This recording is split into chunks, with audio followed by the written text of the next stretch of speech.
Bonjour à toutes et à tous et bienvenue dans ce nouveau numéro du 30 minutes. La coopération franco-allemande sera au cœur des discussions aujourd'hui, notamment avec la venue du président de la Moselle à l'Assemblée parlementaire du Land de Saar ce matin, mais aussi parce que notre invité du jour est Jean-François Reinert. Bonjour. Bonjour à toutes et tous, et puis tous mes vœux, bonne et heureuse année, puisqu'il est encore temps de présenter ses vœux. Meilleurs vœux à vous aussi, on parlera de l'apprentissage de l'allemand, puisque vous êtes le proviseur du lycée Henri Nominé. On verra la place qu'occupe la langue de nos voisins dans votre établissement. Parfait. Sandrine, salut. Salut. Alors avec toi, on va discuter du démarrage des cours le matin. Est-ce que 8h c'est trop tôt ou c'est mieux de commencer à 9h? On verra. C'est ça, on verra tout ça avec l'avis de nos internautes. Voilà, on verra ça tout à l'heure. On démarre l'actu du jour à Saarbrück avec Marie-Morgane.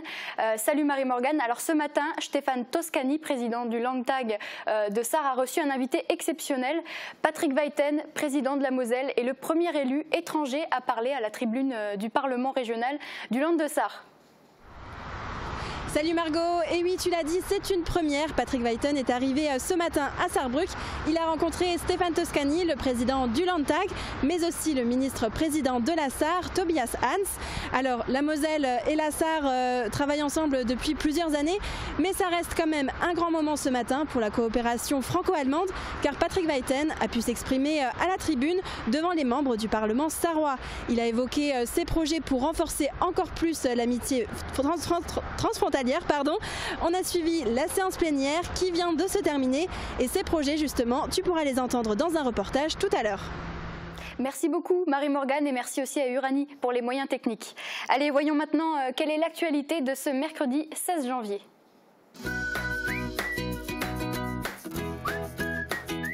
Shopping hyper fun, c'est chez Best, votre centre commercial à Farederswiller. Alerte au gaz sur le chantier de la rue de la Charrue à Sarreguemines. En creusant, les ouvriers ont arraché accidentellement une conduite de gaz. Après l'intervention des pompiers et des agents de GRDF, la rénovation de l'une des plus anciennes voies de la ville a pu reprendre son cours. Après la réfection des réseaux d'eau, de gaz et d'électricité, auront lieu les travaux de voirie. 3 types de revêtements seront utilisés, des pavés lisses en béton, de l'enrobé gris et une partie des pavés actuels qui vont être réutilisés pour conserver le charme d'antan. L'horloge de la gare de Bitche a retrouvé son emplacement d'origine. Cela met fin à la polémique qui était née à la suite de sa disparition. Ce n'était pas un vol, mais un déplacement au musée de la Cité du Train à Mulhouse. À défaut d'accueillir des trains, la gare de Bitche donne à nouveau l'heure. C'est une première en Saar. Patrick Weiten s'exprime ce matin devant le Landtag, réuni en séance plénière et avec la présence de l'ensemble du gouvernement sarrois. Un honneur pour le président du département de la Moselle. C'est la première fois de l'histoire du Landtag qu'un élu étranger est invité pour intervenir devant l'Assemblée. Les boulangers tirent les rois avec le sous-préfet. C'est une tradition depuis les années 70 dans toute la France, tant au niveau national et régional que local. Hier après-midi, la cérémonie de remise de la galette a eu lieu en sous-préfecture de Sarreguemines. Julien Frelich, président de la corporation des boulangers de Sarreguemines-Bitche-Sarralbe, a dressé le bilan de l'année écoulée. Une conjoncture plutôt favorable avec l'ouverture de plusieurs boulangeries et un chiffre d'affaires stable. Le vendredi, c'est permis et c'est prolongé jusqu'au 28 février. C'est une opération mise en place par la ville de Sarreguemines en partenariat avec les commerçants. Lors de vos achats dans les boutiques membres de l'association Les Vitrines de Sarreguemines, les commerçants vous offrent 2 heures de stationnement dans les parkings du Carré Louvain et du Moulin. En parallèle, l'expérimentation d'ouverture des magasins entre midi et 2 les vendredis se poursuit jusqu'au 15 février au moins.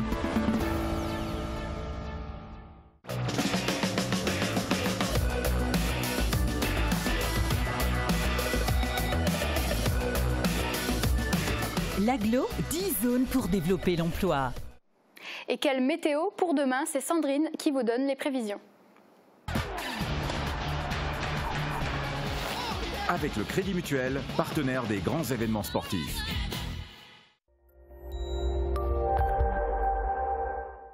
pour demain, les nuages porteurs de pluie s'éloignent vers l'Alsace et laissent place à des éclaircies, mais ce n'est que le matin puisque les nuages reprennent le dessus dans le courant de l'après-midi, apportant avec eux des averses de pluie, parfois mêlées de neige, avec de forts risques de giboulées en fin de journée. Les températures maximales en milieu de journée pourront atteindre 4 à 6 degrés. Demain, nous serons le jeudi 17 janvier, nous fêtons les Roselines. Le soleil nous accompagnera de 8h18 à 17h04. Et même si l'épiphanie est maintenant passée, c'est encore la période des galettes pour les plus gourmands. J'en profite pour vous partager une photo qui illustre une tradition qui perdure à Enchambert, le passage des rois mages. Un grand merci à Laurent Bichler pour cette photo. Et si vous aussi vous avez envie de nous partager vos clichés, écrivez-nous par mail à l'adresse qui s'affiche ci-dessous ou par Facebook en nous envoyant vos messages.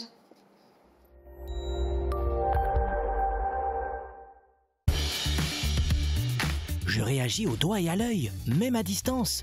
Fermap, des volets connectés à vous. Et on en parlait il y a quelques instants, Patrick Weiten, président de la Moselle, s'est rendu ce matin au Parlement régional du Land de Sarre. Nous sommes actuellement en liaison avec Stéphane Toscani, président du Landtag. Bonjour. Bonjour. Alors c'est la première fois qu'un élu étranger s'exprime à la tribune du Landtag. Pourquoi avoir invité précisément le président de la Moselle ? La semaine prochaine, Madame Merkel et le président Macron vont signer le nouveau traité de l'Élysée, le traité d'Aix-en-Chapelle.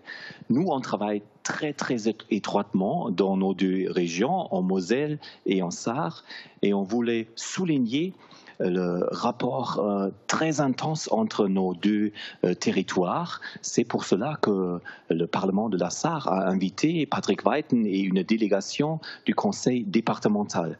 On a renforcé nos liens qui sont déjà très étroits, mais on veut encore plus renforcer ces liens en avenir. Alors ce matin, M. Weiten a présenté de nombreux projets visant à renforcer la coopération franco-allemande. Est-ce que vous partagez ces idées ? Nous sommes ravis du nombre des idées que Patrick Weiten nous a proposées. On va discuter entre les groupes parlementaires du Landtag, du Parlement de la Sarre, avec notre gouvernement sarrois, avec notamment le ministre-président, comment on peut réaliser les idées que Patrick Weiten nous a proposées. Nous espérons que nos deux gouvernements nationaux et les parlements nationaux aussi, l'Assemblée nationale et le Bundestag d'un côté et de l'autre, vont nous soutenir en réalisant des projets concrets parce que nous sommes dépendants de l'assistance, du soutien de nos deux gouvernements nationaux et aussi des parlements au niveau national. Est-ce que inviter des élus étrangers au Landtag, c'est quelque chose que vous allez refaire à l'avenir ? Oui, on aimerait continuer ce contact. Il y a ce contact tous les jours, mais il faut aussi des événements spéciaux comme aujourd'hui, comme ce matin, pour renforcer les liens et pour montrer au grand public qu'on travaille très bien ensemble et comme on aimerait encore aller plus loin, les deux, la Moselle et la Sarre. Très bien, mais c'est tout ce qu'on souhaite. Merci beaucoup, Stéphane Toscani, d'avoir pris la parole à ce sujet sur Mosaïque Cristal. La disparition de l'horloge de la gare de Bitche, une histoire qui avait fait polémique et ému un bon nombre de Bitchois cet été. On va en parler dans quelques instants, mais avant je vous propose de regarder un reportage sur la venue de Patrick Weiten, président de la Moselle, ce matin au Landtag. C'est un jour particulier au Landtag de Sarre. La frontière entre la France et l'Allemagne a été effacée ce matin. En tant que région frontalière, nous étions et nous sommes à tout moment une jonction entre nos peuples.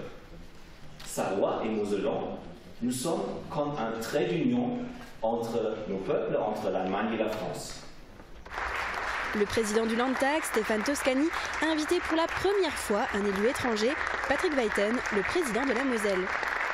En cette période où certains veulent construire des murs et renforcer les frontières, dans une logique diabolique de repli sur soi, nous pouvons affirmer qu'il vaut mieux construire des ponts et favoriser la meilleure compréhension de son voisin. Il a évoqué les différents projets déjà mis en œuvre, comme les lignes de bus et de tram transfrontaliers, mais aussi ses propositions pour pérenniser et renforcer la coopération franco-allemande, notamment pour la jeunesse. Je vous propose que chaque collège mosellan soit jumelé à un établissement scolaire sarrois. En Moselle, 30 607 élèves des classes maternelles et élémentaires apprennent l'allemand et 70% des collégiens choisissent cette langue en LV1 ou LV2. La jeunesse est aussi représentée à l'Assemblée départementale junior, présidée par Maëlys Kremer de Beach. Là encore, Patrick Weiten voudrait créer un partenariat avec les Sarrois. Je serais heureux qu'à l'image de ce que nous vivons aujourd'hui, un tel échange puisse se faire entre notre assemblée départementale junior et une assemblée comparable de nos voisins sarrois. Il a aussi évoqué le parc archéologique européen de Bliesbrück-Rheinheim. Je prends volontiers l'exemple du parc archéologique européen de Bliesbrück-Rheinheim. C'est le seul site véritablement franco-allemand. Il a été créé il y a 30 ans et au quotidien, il affronte et surmonte ses obstacles. C'est pourquoi je propose que l'année 2019 nous permette de conduire une vaste réflexion portant sur une gestion totalement intégrée du site pour qu'il devienne le totem de l'application d'un véritable droit transfrontalier unique au service de la jeunesse, au service de la pédagogie, au service de la culture. Cela sera le premier site mosellan sarrois sur le territoire de la Grande Région. Cette rencontre tombe à point nommé une semaine avant la venue d'Emmanuel Macron à Aaren, en Allemagne, pour sceller un nouveau contrat avec Angela Merkel. Et on se souvient tous de la disparition malheureuse de l'horloge de la gare de Beach. Après une enquête, elle avait été retrouvée à Mulhouse, au musée de la Cité du Train. C'est un reportage de Laurie Couteau. Désormais, la gare de Beach donnera de nouveau l'heure. Mardi matin, 3 agents de la SNCF et le gérant de l'entreprise Pause de toute fermeture sont venus remettre en place l'horloge de la gare de Beach à l'aide d'une nacelle. Une tâche périlleuse mais pas si compliquée pour Paul, qui l'a posée en à peine une dizaine de minutes. L'horloge avait été kidnappée par des bénévoles avec l'accord du directeur du patrimoine de la SNCF. Elle était exposée à la Cité du Train de Mulhouse. Donc à l'origine, cette horloge avait été enlevée à la demande du musée de la SNCF qui est situé à Mulhouse pour l'exposer dans le musée. Donc ça n'avait pas été volé, ça avait bien été démonté avec l'autorisation de la SNCF. Mais comme ce dépose d'horloge avait créé un tollé au sein de la ville de Beach, puisque la gare est classée et effectivement, ça a dénaturé le monument. Donc la SNCF nous a demandé de remettre en place cette horloge, opération que nous venons de faire ce matin. Cette décision avait suscité un vif sentiment d'indignation de la part des Beachois, puisque personne n'avait été informé de l'enlèvement de cette horloge. Un trou béant dominait la tour de la gare.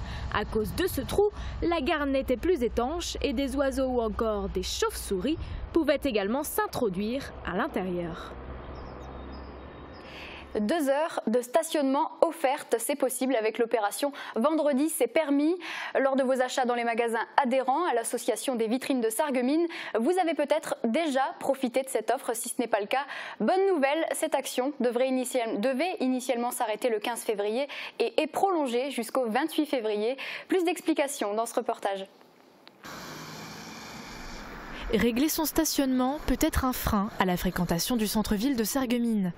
Alors pour inciter les clients à se rendre dans les magasins, l'association Les Vitrines de Sarreguemines et la municipalité ont décidé d'offrir 2 heures de stationnement dans les parkings du Carré Louvain et du Moulin.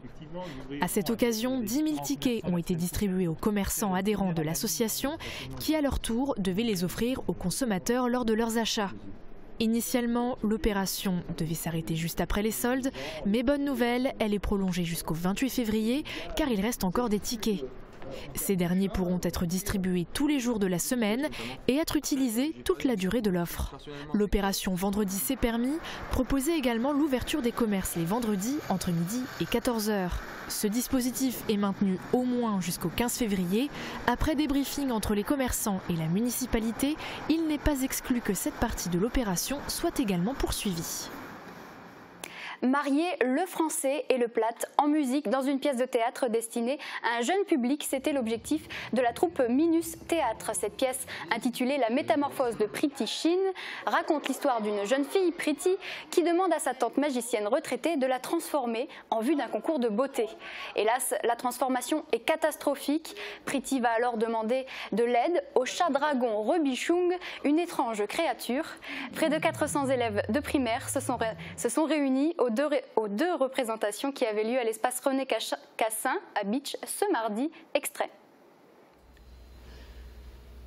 Die Blonde soll wäre Frauen, que cette blonde devienne brune, ganz ohne Macken, sans imperfection aucune.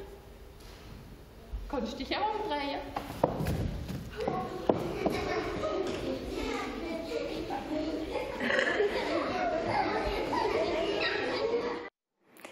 Apprendre au lycée en Moselle l'allemand, quoi de plus logique. Juste après la pub, le proviseur du lycée technique Henri Nominé nous parlera de l'enseignement de la langue de Goethe au sein de son établissement. A tout de suite. La saison culturelle se poursuit au Pays de Beach. En 2019, retrouvez à l'espace Cassin à Beach de l'étonnement, de la magie, de l'émotion et du rire. Ne manquez pas les prochaines dates de spectacle. Plus d'informations sur le site www.cc-paysdebeach.fr. Programme complet et achat des places à l'Office de tourisme à Beach. Ici, je verrais bien du carrelage grand format.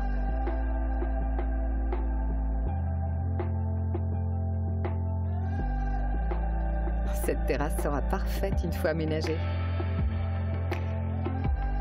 Là, je me ferais bien une salle de bain chaleureuse et zen.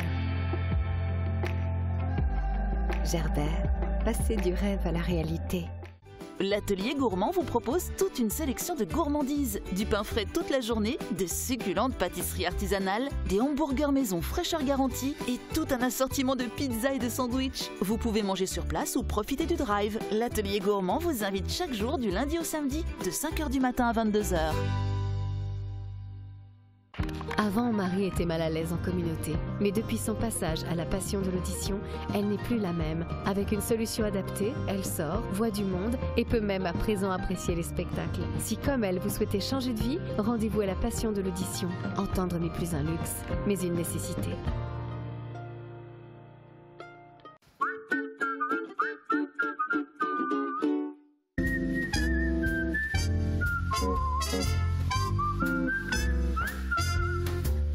Oseo Cuisine, un service personnalisé avec des prix imbattables toute l'année. N'achetez pas votre cuisine sans passer par Oseo Cuisine. Et commencer l'école trop tôt le matin nuirait à l'apprentissage des élèves. Faut-il alors commencer les cours à 9h? On vous a demandé votre avis et Sandrine a décortiqué vos commentaires. C'est ça. Alors avant de m'attaquer aux réponses dans le détail, je te propose de faire un petit bilan de la tendance générale qui tire de ces commentaires.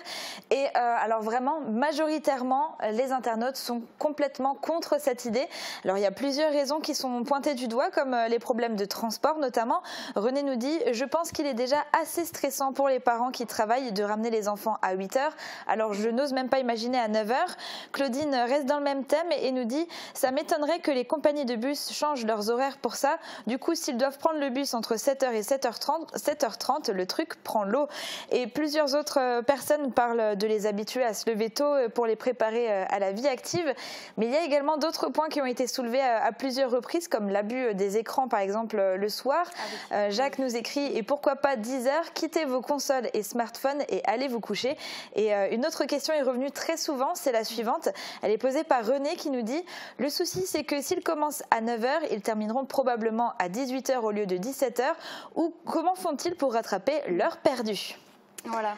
Et après, on a quand même des internautes qui sont pour finalement.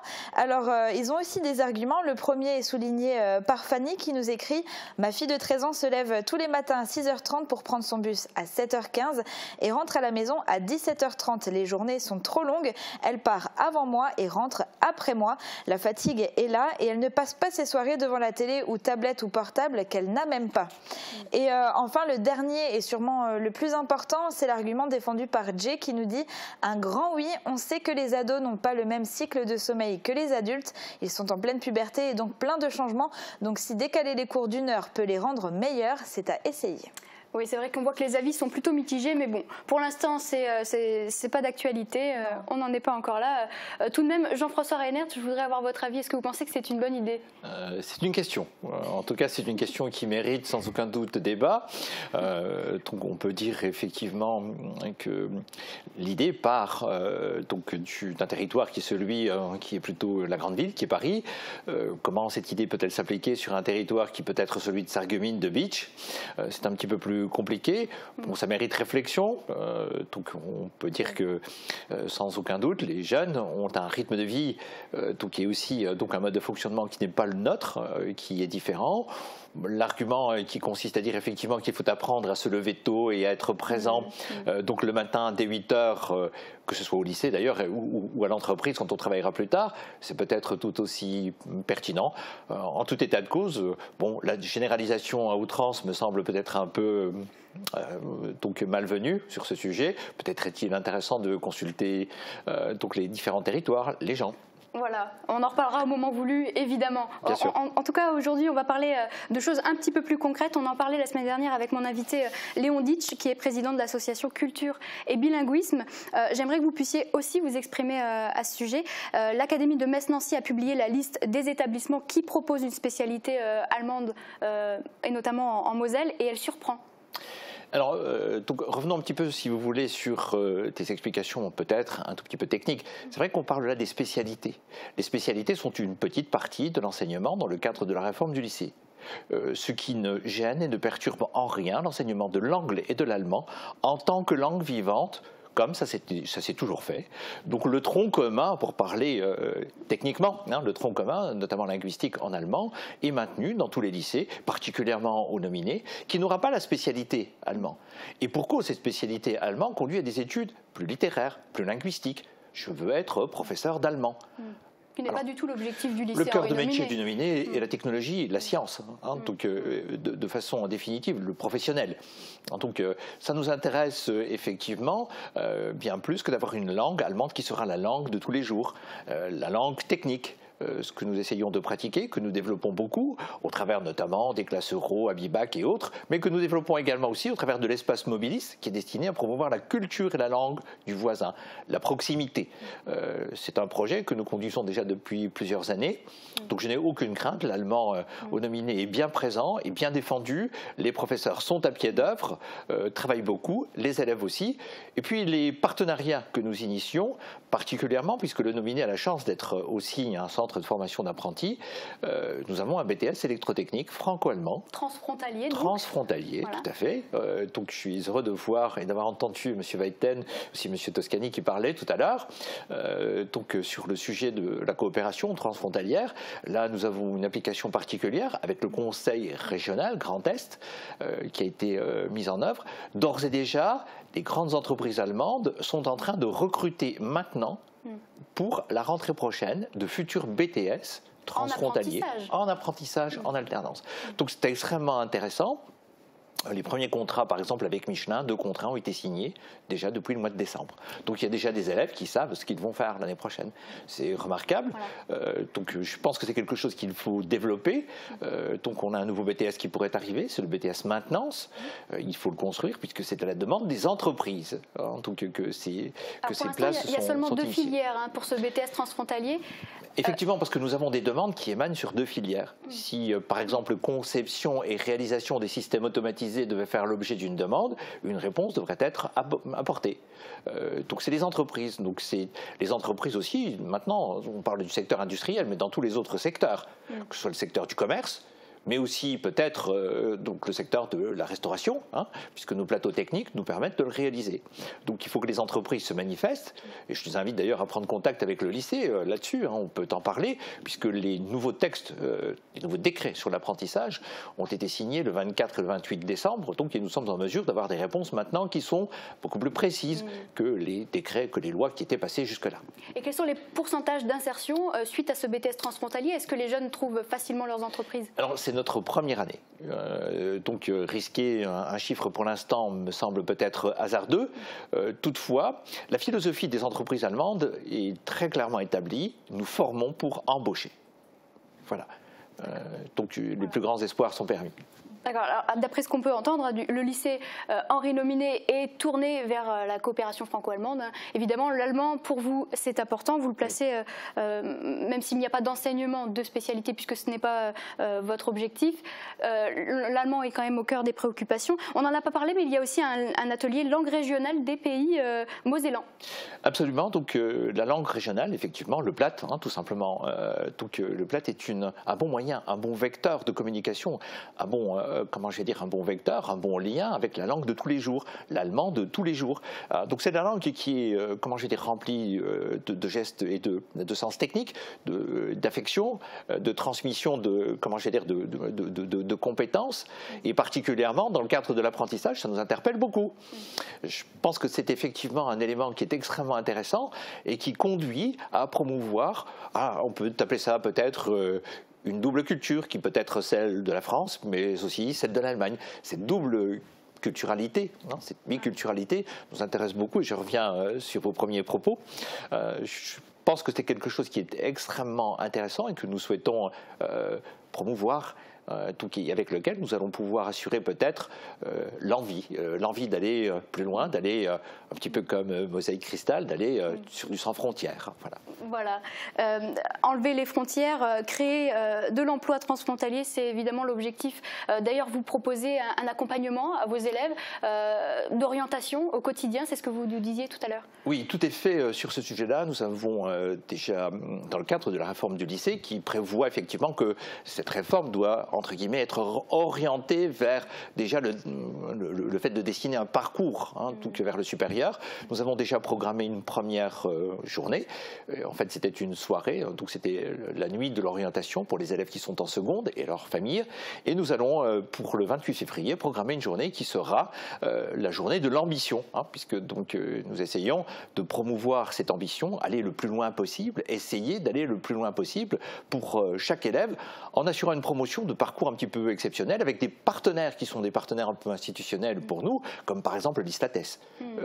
Donc comment ne pas parler de l'ISFATES en étant le lycée nominé? Ce n'est pas possible. Mais aussi l'apprentissage. L'apprentissage parce qu'effectivement des élèves vont aller, donc, comme je vous l'ai dit, en Allemagne, donc acquérir leurs compétences. Alors, j'aimerais qu'on revienne sur un projet dont vous m'avez parlé juste avant l'émission, puisque la convention Mobilis, dont on parlait en tout début d'interview, a été signée. Il y a un projet qui est en cours par rapport à cette convention. Alors, donc Mobilis, c'est un espace qui est né il y a déjà 3 ans maintenant.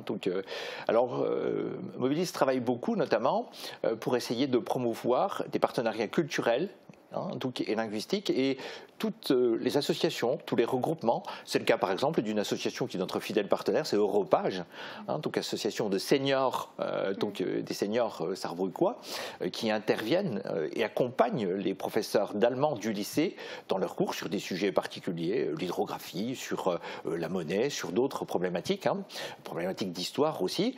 Donc ces partenariats, nous les développons et nous souhaitons ardemment les développer encore, bien plus. L'idée, c'est simplement de dire quelque part qu'on va donner de l'appétit pour cette biculturalité, cette double culture, en passant tout simplement par des actions très simples de la vie de tous les jours, et donc pouvoir permettre à des jeunes que d'avoir une culture qui soit la culture française, la langue française, la culture allemande et la langue allemande constitue à notre humble avis un objectif intéressant.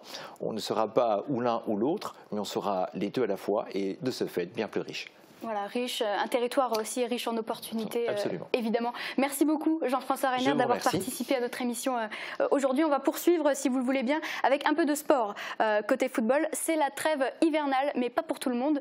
Le PRS 2012, alias l'entente Petit Rederchin-Sirstal, continue de s'entraîner, non pas sur le terrain, mais en salle. Le futsal présente quelques différences avec le football traditionnel. Les matchs se jouent 5 contre 5 sur un terrain similaire à celui du handball. Le jeu est plus rapide et demande une bonne maîtrise technique, une manière pour les joueurs du club de Petit-Réderchin-Sirstal de se décompresser avant la reprise du championnat prévu début mars. 1-2 test, 1-2.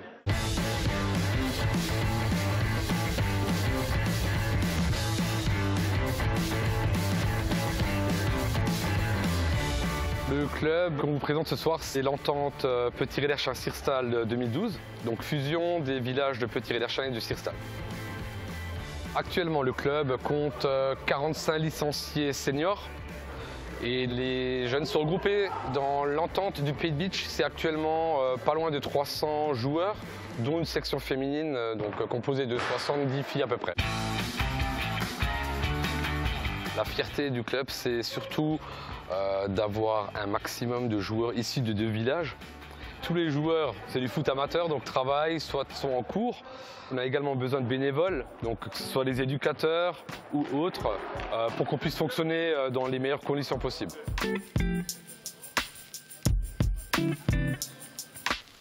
Pour jongler déjà dans un premier temps, quand le joueur commence le foot, on lui apprend de prendre le ballon en main et jongler pied droit, pied gauche. C'est le geste basique du jongle. Puis après, on peut utiliser plusieurs façons. Donc on peut commencer le ballon au sol, se l'emmener tout simplement en haut pour jongler. Une autre façon un petit peu plus compliquée, donc cette façon-là. Après, il y a différentes façons. Les joueurs, ils peuvent choisir ce qu'ils veulent.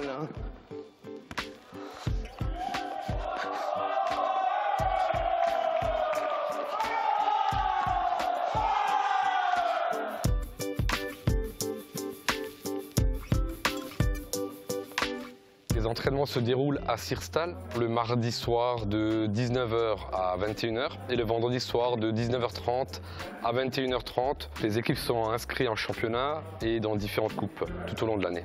De la compète en futsal, on n'en fait pas actuellement. Ça fait 2 saisons qu'on n'en fait plus. Suite à différentes blessures, on garde un petit peu le rythme en hiver et on fait une séance par semaine. C'est du 5 contre 5. C'est un jeu beaucoup plus vif, plus technique.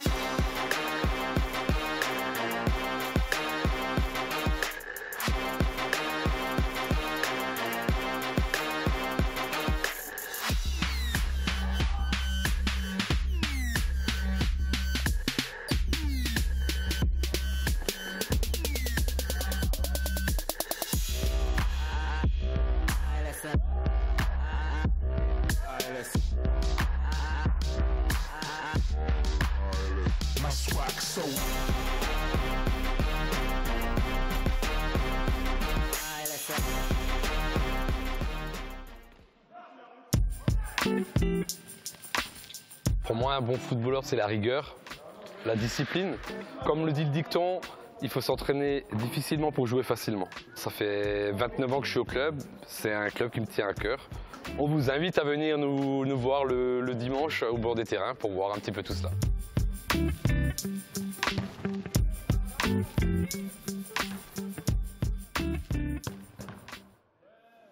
On passe maintenant à notre chronique des sorties et on commence avec un événement national. C'est ça, tout à fait. Alors, il s'agit de la 3e édition de la Nuit de la Lecture. Alors, le but de cet événement, c'est de réunir les enfants, les adolescents, mais aussi les adultes autour d'ateliers, de débats, de jeux, mais avant tout, surtout autour de lecture. Et pour ça, il y a de nombreuses bibliothèques et librairies qui vous ouvrent leurs portes gratuitement pour vous proposer des animations. Alors, sur notre secteur, il y a 3 événements qui seront organisés. Le premier, ce sera à la médiathèque de Sarreguemines. Alors, comme l'année dernière, petits et grands pourront venir en pyjama pour s'installer confortablement et assister à des lectures à la lumière d'une bougie. Et différents jeux seront également mis en place. Toujours à la médiathèque de Sarreguemines, il y aura d'autres lectures publiques qui seront également mises en place par la compagnie des Bonimenteurs.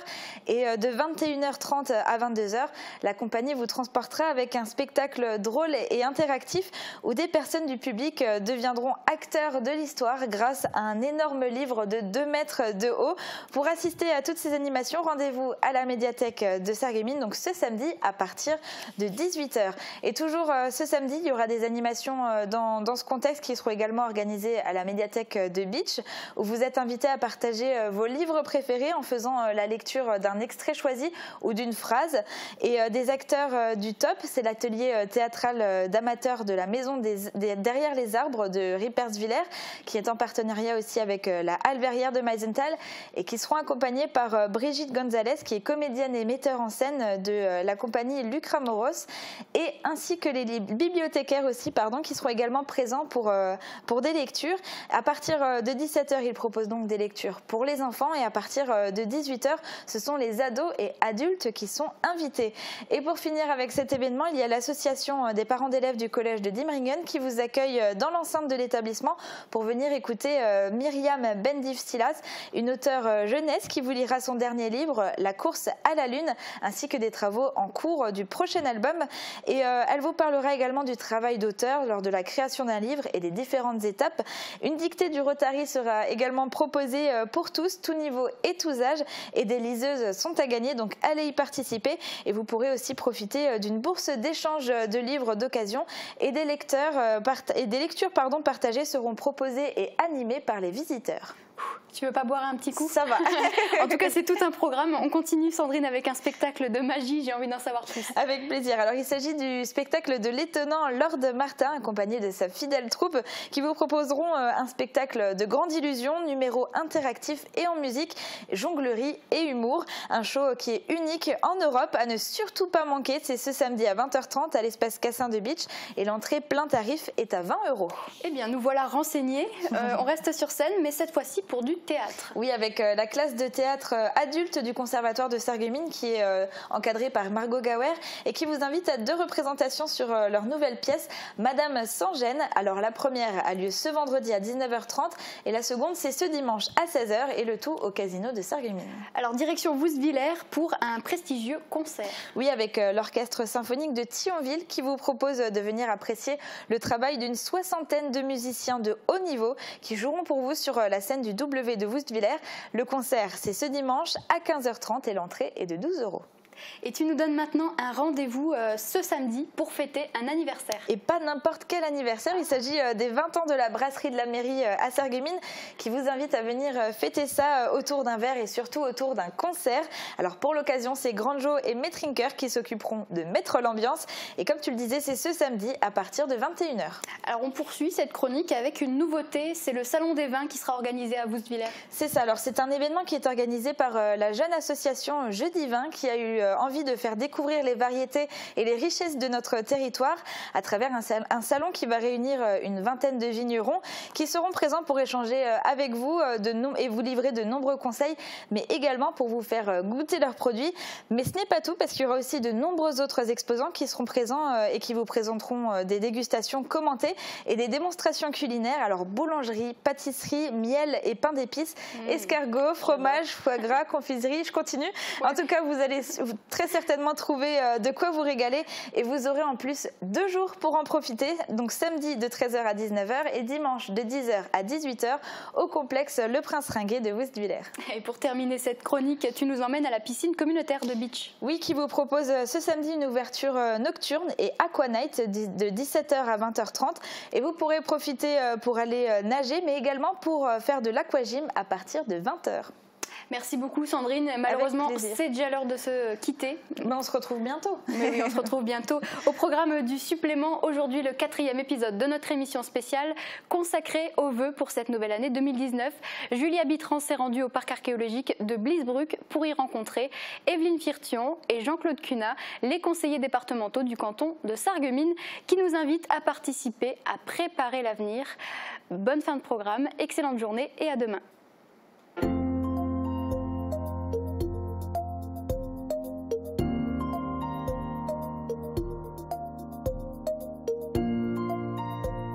Evelyne Firtion, Jean-Claude Cunat, bonjour et bonne année à tous les deux.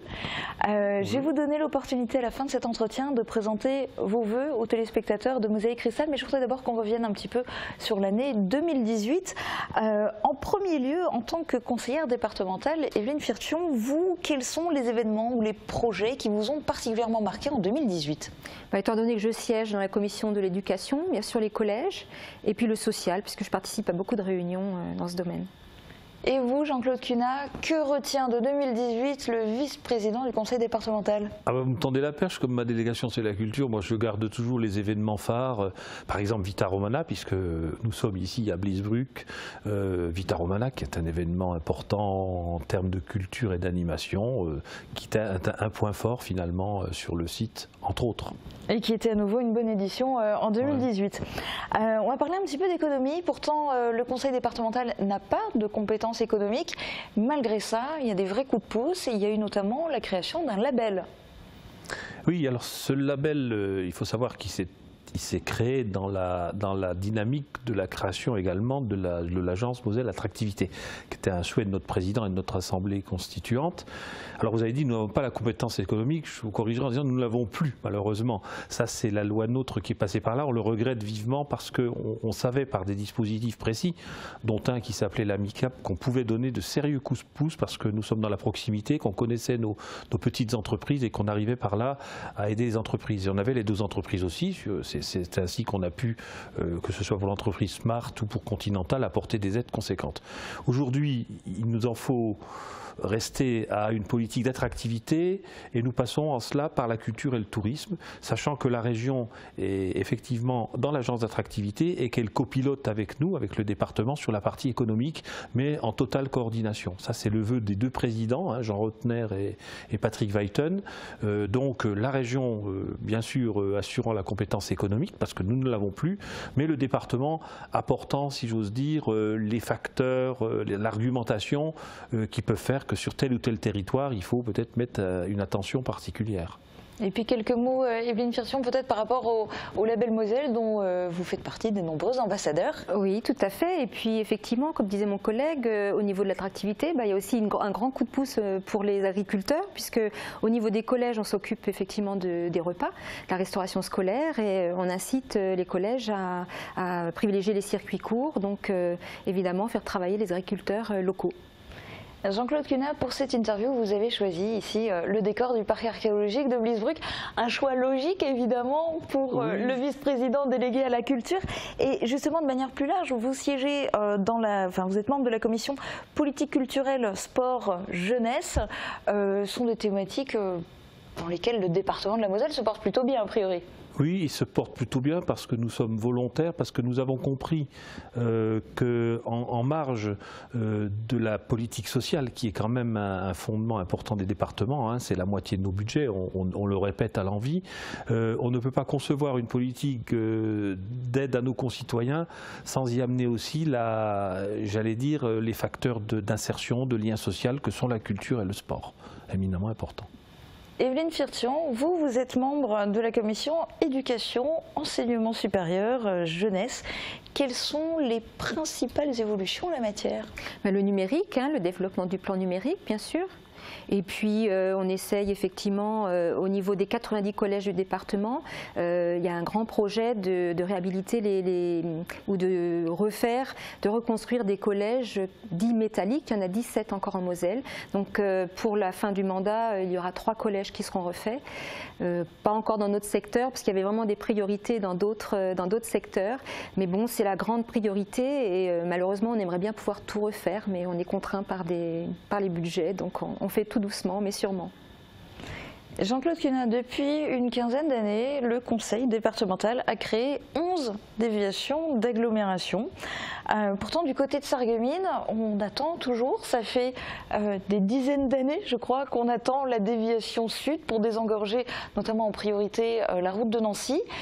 On attend, et à côté de ça, il vient d'y avoir une réunion à Woustviller pour une potentielle déviation, un détournement de la circulation au niveau de Woustviller. Alors, il y en a besoin aussi, certes, mais Sarreguemines, ça va se faire ou pas, et c'est pour quand? Alors, Vous êtes bien informé et effectivement on m'a confirmé que s'était tenue une réunion en mairie de Vouzevillers sur le projet d'une déviation qui est un projet existant également de contournement de Vouzevillers, puisque Vouzevillers rencontre comme Sarreguemines des problèmes d'engorgement. Sauf que effectivement il faut quand même rappeler que la déviation sud de Sarreguemines reste un projet prioritaire, qu'à cette réunion à laquelle assistait le président de la communauté d'agglomération Roland Roth, qui serait un partenaire financier potentiel, il a été rappelé que la déviation de Sarreguemines était la priorité. Alors, sans qu'on veuille pour autant opposer un projet à l'autre, hein. On est sur le même territoire, je pense qu'à Vouzevillers, il y a un besoin, mais dans une forme de logique, je veux dire, désengorger Vouzevillers voudrait dire qu'on créerait un effet d'entonnoir, peut-être accentué sur la route de Nancy, qui fait que l'argumentation va en faveur d'une priorisation, en tout cas de démarrage sur la déviation sud de Sarreguemines et pas nécessairement sur celle de Vouzevillers. Mais alors une priorité pour qui et pour quand? Alors là, effectivement, les discussions, la réunion qui a eu lieu donc, à Vouzevillers visait, je pense, à relancer le dossier et surtout à aller chercher les cofinanceurs, parce que le département seul ne peut plus. Hein. Le département seul, avec les réformes successives, avec le poids des solidarités, a besoin de partenaires financiers pour concrétiser ses projets. Donc il faut se mettre autour d'une table. À Vouzevillers, c'était le cas. C'est la raison pour laquelle le président de la communauté d'agglomération Sarreguemines Confluence y était, et occasion à laquelle il a rappelé, lui, qu'à la limite, un financement, oui, mais en tout cas sur une priorité qu'il faudra donner à une déviation sud de Sarreguemines. Et évidemment, je ne parlerai pas, enfin si, j'en parlerai, de la région qu'il faut peut-être sensibiliser pour ce cofinancement, parce que il y a aussi entre les deux déviations, c'est peut-être ce qui justifie qu'on parle un peu de Vouzevillers ces derniers temps, qui font que le coût est divisé par 3 pour Vouzevillers. On est dans un rapport d'une vingtaine de millions d'euros pour Vouzevillers et de plus de 70 millions d'euros pour le contournement de Sarreguemines. Donc vous voyez que ce sont des grosses masses financières. Il faut vraiment qu'on puisse assurer, je vais dire, une énergie, des synergies convergentes pour réaliser ces projets. Et le département seul ne pourra pas les exécuter, c'est clair. Alors les échéances, je n'ose plus, évidemment, s'agissant de dossiers de ce type, en donner, et je me garderai bien d'en donner, mais il faut quand même le dire et le redire, parce qu'on est régulièrement questionné. Ces projets-là restent dans la priorité, parce que c'est une jonction aussi sur l'Alsace toute proche, et j'ai bon espoir qu'on aboutisse enfin à des constructions de plans de financement qui permettent, une fois pour toutes, effectivement, de désengorger, parce que je suis aussi appelé à circuler souvent, et je vois un petit peu les encombrements qui sont vraiment difficiles, notamment pour les entrées et sorties de Sarreguemines à certaines heures sur l'avenue de Nancy. Alors il n'y a pas que les contournements, il y a aussi l'entretien des infrastructures existantes. Et en la matière, eh bien, concernant l'aménagement routier, on a un point noir à Sarreguemines, c'est le rond-point de la Rotterspitze, qui est en plus une entrée de ville. Alors ça pourrait être une entrée de ville, il vaut mieux avoir un véhicule tout-terrain, à peu de choses près, pour ne pas abîmer son véhicule. Et puis juste à côté de là, il y a aussi, quand on sort de ce rond-point en direction Vouzevillers, cet axe-là où la chaussée est vraiment très dégradée. Alors on peut répondre alors ensemble. Oui. Hein. Nous sommes informés, nous le savons, on nous pose souvent la question. On nous pose la question. Alors ce qu'il faut dire clairement, c'est bien de poser cette question-là. S'agissant de la Rotterspitze, ça ne veut pas dire que finalement ça n'est pas une réponse en soi, mais elle est de compétence État. Le rond-point de la Rotterspitze est une voirie sous compétence de l'État. Hein. On l'a rappelé, donc nos services ont évoqué cette question-là, parce qu'il y a énormément de plaintes, c'est vrai. L'autre jonction à laquelle vous faites mention est effectivement une jonction départementale. C'est pas une jonction très ancienne. C'est une petite portion, hein, c'est sûr. Oui, c'est le début. C'est quand on sort du rond-point et qu'on s'engage en direction de Vouzevillers, mais effectivement, les gens s'en plaignent beaucoup. Voilà. Elle devrait. Alors, j'avoue que j'ai pas l'information là. Nous n'avons pas l'information précise, mais elle devrait, au niveau de nos unités territoriales, effectivement, faire l'objet d'un examen particulier pour opérer les réflexions nécessaires. Nous avons d'ailleurs la semaine prochaine une commission de territoire et justement seront évoqués ces sujets-là, entre autres de la qualité des routes. Donc on pourra toujours faire remonter. D'accord. Tout autre sujet, Evelyne Firtion, vous étiez venue d'ailleurs en parler sur le plateau, à l'époque c'était de Mosaïque, c'était avant la fusion avec TV Cristal. Vous êtes chargée d'une mission pour le moins compliquée, c'est la féminisation chez les pompiers. Est-ce qu'il y a une évolution, on en est où ? une toute petite évolution. Je pense que ce sera un travail de longue haleine. Hein. C'est un petit peu comme en politique. Hein. Il y a des misogynes aussi chez les pompiers. Et il faut faire vraiment bouger les mentalités. Alors ça évolue plus facilement chez les jeunes sapeurs-pompiers, hein, chez le public plus jeune. On en est de 14% de féminisation. On passe à 16% au niveau des sapeurs-pompiers volontaires. Au niveau des sapeurs-pompiers professionnels, on reste à un chiffre stable de 3%. Vous voyez que ce n'est pas grand-chose. Mais le département, le SDIS, travaille dans le sens justement quand il y a des reconstructions de casernes ou des réfections de casernes, de systématiquement équiper les sanitaires, des vestiaires pour les femmes. Parce que comment accueillir les femmes si effectivement il n'y a pas de quoi se changer et se laver. Donc c'est une priorité. Puis cette année sera mis en place aussi les équipements, les tenues sportives pour les femmes. Donc ça, c'est déjà une petite évolution. En dehors de cette mission qui vous a été confiée, quelles sont les missions ou de manière générale les projets qui vous tiennent le plus à cœur pour 2019 ? Alors évidemment, c'est vrai que chez les pompiers, il y a beaucoup de travail à faire. Je vais avoir une réunion de travail dans le début de l'année, donc on va voir un petit peu ce qu'on peut apporter encore l'an dernier. Bon, j'étais allée effectivement jusqu'au Sénat pour parler de la féminisation à Catherine Trunley, qui est sénatrice et qui est responsable aussi des sapeurs-pompiers volontaires, donc elle était très sensible au travail qui a été fait par la Moselle. Hein. On est toujours un petit peu en avance quand même sur pas mal de projets. Sinon, 2019, on va essayer d'être comme toujours sur le terrain. Et puis c'est vrai que les domaines départementaux sont tellement vastes qu'il y a énormément de choses à faire. Donc je n'ai pas un sujet particulier, mais être toujours présente, toujours à l'écoute, ça fait vraiment partie des choses importantes pour nous deux. Là je parle pour nous deux, mais pour moi en tout cas. Alors justement, on va lui demander, Jean-Claude Cunat, est-ce que vous, il y a des projets, des choses qui vous tiennent particulièrement à cœur là, pour cette année 2019 ?